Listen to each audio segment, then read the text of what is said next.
श्री गणेशाय नमः। नमस्कार मित्रों, मेरा नाम है ज्योति। एस्ट्रो तत्व चैनल पर आपका अभिनंदन है। और अभी तक आपने चैनल को सब्सक्राइब ना करा हो तो कर ले, जिससे आपको अपडेट मिलते रहे।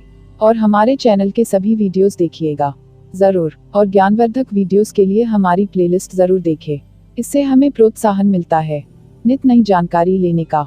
आज इस वीडियो के माध्यम से हम सभी जानते हैं, जानिए ज्योतिष की पारंपरिक पद्धतियों से कैसे अलग है कृष्णमूर्ति पद्धति। आजकल मीडिया का जमाना है, हर क्षेत्र में हमें नई नई बातें सुनने और जानने को मिलती हैं। ज्योतिष भी इससे कुछ अलग नहीं है। कोई ज्योतिषी नाड़ी की बात करता है तो कोई भृगु संहिता की, कोई कृष्णमूर्ति पद्धति का जिक्र करता है तो कोई लाल किताब का। ऐसे में आम आदमी के लिए यह समझना बेहद मुश्किल हो जाता है कि आखिर ये सब हैं क्या और इन सब का वे अपने दैनिक जीवन में क्या फायदा उठा सकते हैं। कृष्णमूर्ति पद्धति की सबसे बड़ी खासियत है इसका सटीक फल कथन। इस पद्धति के आधार पर निश्चित तौर पर यह बताया जा सकता है कि कोई घटना ठीक कितने बजे घटित होगी, यहाँ तक कि उसके घटित होने के समय का ब्यौरा सटीकता से सेकंडों में भी बताना संभव है। उदाहरण के लिए कृष्णमूर्ति पद्धति यह बताने में सक्षम है कि कोई हवाई जहाज हवाई पट्टी पर कब उतरेगा, बिजली कितने बजकर कितने मिनट पर आएगी और कोई खोई हुई वस्तु कब मिलेगी।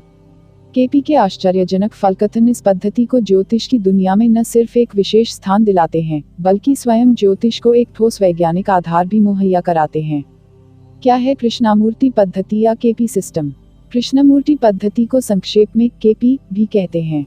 इस पद्धति की खोज या आविष्कार का श्रेय दक्षिण भारत के श्री के एस कृष्णमूर्ति को जाता है। उन्होंने पारंपरिक और विदेशी अनेक ज्योतिष की शाखाओं का अध्ययन किया और पाया कि वे बहुत ही भ्रमित करने वाली और मुश्किल हैं।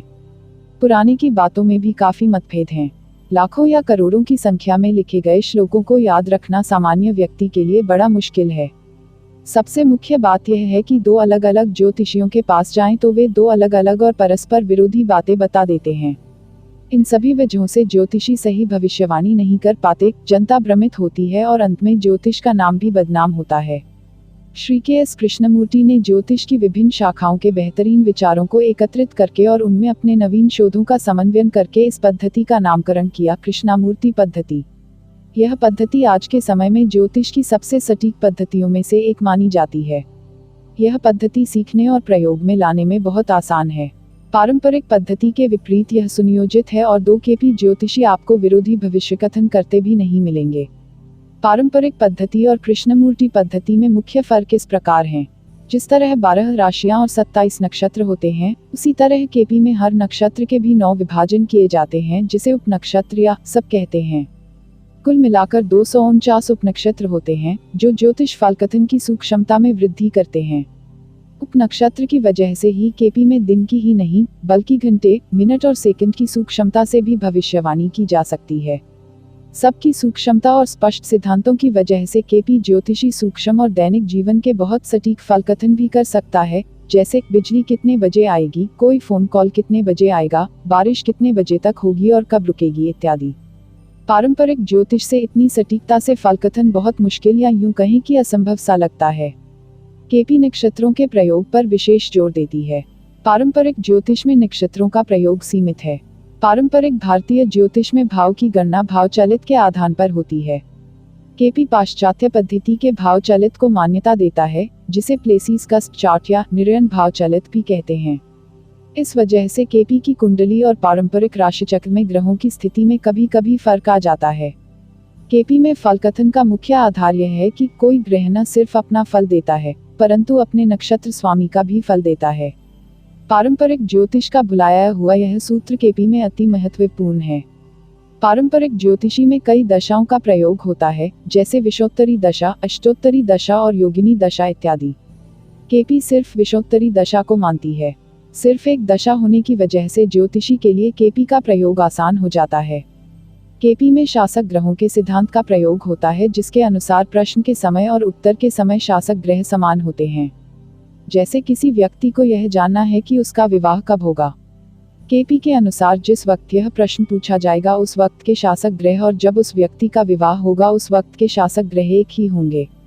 केपी में हजारों योगों का प्रयोग नहीं होता, अतः ज्योतिषी को लाखों करोड़ों श्लोक याद रखने की जरूरत नहीं है। जरूरत है तो बस मुख्य नियमों को याद रखने की। इसीलिए मैं हमेशा कहता हूँ कि केपी 21वीं सदी के ज्योतिषियों के मस्तिष्क के लिए बनाई गई पद्धति है।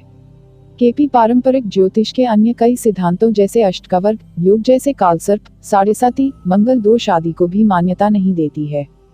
केपी में प्रश्न ज्योतिष पर विस्तार से चर्चा की गई है। अगर किसी व्यक्ति को अपना जन्म दिन और जन्म समय नहीं पता तो उसका जन्म समय न सिर्फ निकाला जा सकता है परंतु बिना जन्म समय आदि के भी उस व्यक्ति के प्रश्न का उत्तर दिया जा सकता है। अंत में सिर्फ इतना कहूंगा कि केपी 21वीं सदी की कंप्यूटर के जमाने के ज्योतिषी के लिए बनाई गई पद्धति है जो किसी व्यक्ति के जीवन के छोटे से छोटे पहलू का भी सटीकता से फलकथन करती है। मित्रों, आपने इस चैनल को और भी ज़्यादा शेयर करें जिससे औरों को भी जानकारी हो और हमें भी प्रोत्साहन मिले। तो मित्रों, हमारे चैनल एस्ट्रो तत्व में दी गई ये जानकारी आपको कैसी लगी हमें कमेंट कर बताएं। चैनल को लाइक शेयर और सब्सक्राइब करें और हाँ, घंटी वाले आइकॉन को भी दबाएं। और चलते चलते खुश रहें, मस्त रहें, आबाद रहें, स्वस्थ रहें। धन्यवाद मित्रों।